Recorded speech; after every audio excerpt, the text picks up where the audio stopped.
Youth often confuses technology with wisdom. A young executive bought an entire fishing fleet and fired the oldest captain, claiming computers don't make mistakes. He only found out he was wrong when the worst storm of the decade blacked out all the screens on his most expensive ship, leaving 15 men on the brink of death. Do you think a lifetime of experience can be replaced by a glowing screen? Leave your opinion in the comments. I read them all. Now, watch what happens when arrogance has to beg the old guard for help. For Captain Frank, the ocean was never just a job. It was where his soul breathed. With his face weathered by 40 years of sun and salt, he didn't need radar to know where the currents shifted or where storms were born. He felt it in the scent of the wind. All the money Frank saved didn't go toward luxury cars or expensive suits. He used part of his salary to restore, plank by plank, the North Star, his small classic fishing boat anchored in the harbor. The sea was his greatest love, and he intended to spend his final days sailing it. But the calm was about to end. The fishing company was sold. The new owner was Oliver, a young executive who had never set foot on a wet deck. He bought the fleet for one reason only: quick profit. To Oliver, ships weren't vessels. They were spreadsheets. And in his eyes, veteran salaries were unnecessary expenses. On a cold morning, Oliver called Frank into his glass office. Be realistic, Frank. Your time is over. Our new ship cost millions and sails itself. It has GPS, LED screens, autopilot. The kid I put in charge, Danny, knows how to operate all the systems. You are being retired. The dismissal was cold and disrespectful. Frank didn't raise his voice. He simply looked at the young man in the suit, put on his old hat, and delivered a warning Oliver would never forget. The sea doesn't read spreadsheets, kid. And nature doesn't obey computers. When the fury of the water hits and the lights go out, your glowing screen won't save your men. Only instinct saves. Go take care of your little wooden boat, Frank. Technology is fail-proof. Oliver's fail-proof technology lasted exactly 3 weeks. During a deep-sea expedition, the fleet was swallowed by a colossal magnetic storm. Building-sized waves battered the steel hull. And then, the unthinkable happened. Lightning struck the ship's main tower. In the blink of an eye, the breakers blew. The lights went out, the GPS died, the radar went silent. Mayday! Mayday! The system is down. I can't see anything on the screen. Which way is the coast? We are being dragged toward the rocky reefs. Somebody help us! The ship was blind in absolute darkness. Danny, trained only to read data on monitors, froze in terror. Without the machine to tell him what to do, he wasn't a captain. He was just a terrified kid waiting to sink. At the harbor, inside the Coast Guard base, Oliver listened to the radio in shock. His world of spreadsheets was crumbling. Mr. Oliver, the winds are too strong. Our helicopters cannot take off. Your ship will hit the rocks in a few hours. If we don't do something soon, 15 men will die. That was when the weight of reality crushed Oliver's ego. Money couldn't buy the wind.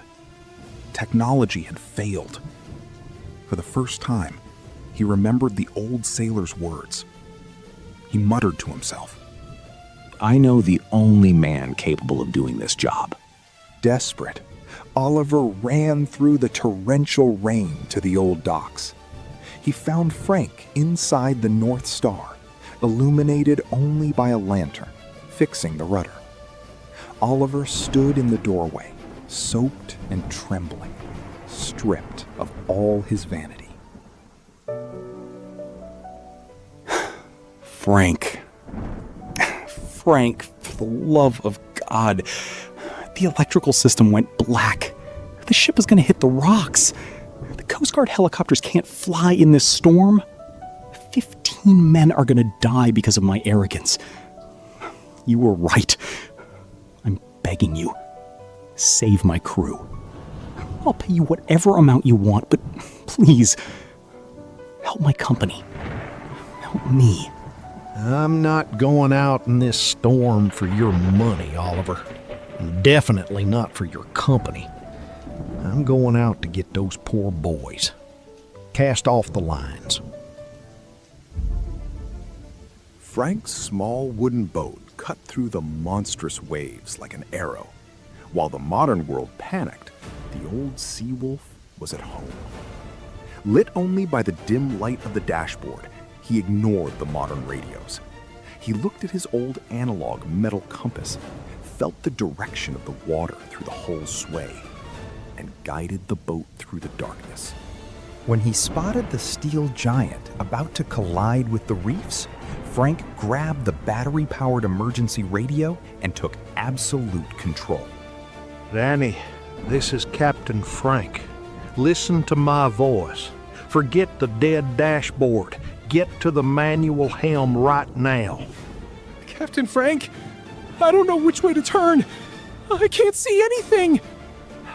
Breathe, kid. Forget the machine. Feel the vibration of the hull in your feet. The water's hitting from the right. Turn the wheel hard to port. We're going to scrape right through the gap. Trust your arms, Danny. Now. In the dark, following only the commands of the veteran who knew those rocks like the back of his hand, Danny turned the wheel.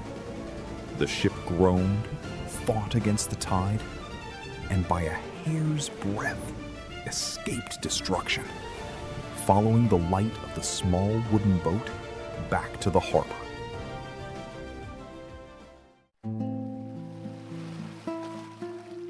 Morning broke over the harbor, with the sun illuminating the battered ship. When Danny and the crew disembarked, they didn't go to Oliver. They walked over to Frank, and one by one, embraced the old captain in deep, silent respect. Oliver watched it all from afar. He had changed. The night of terror had stripped away the vain executive and left only a grateful man. He approached Frank with his head bowed. I almost killed 15 fathers because I thought I knew better than nature itself. I don't deserve your help, Frank, but I need it. How about I offer you the position of chief instructor for the fleet? That way you could teach me and these boys how to truly master the sea. Unlike men who live on resentment, Frank knew the importance of forgiveness. He smiled slightly, shook Oliver's hand, and accepted the challenge. With the generous salary of his new position, Frank not only trained an entire generation of sailors who learned to use technology without forgetting instinct, but he also finally finished restoring his beloved boat. Months later, under a golden sunset, the old Captain Frank sailed his North Star through calm waters. Just a man, the wind, and the certainty that true wisdom, much like the sea, never ages. This story proves that technology is a wonderful tool, but the instinct and experience of a lifetime can never be replaced. And you, what did you think of Oliver's attitude in the end? Do you think Frank did the right thing by forgiving and agreeing to teach the younger ones? Or would you have turned your back? Leave your opinion in the comments. If this story touched you, leave a like and subscribe to the channel. Remember, great storms make great sailors.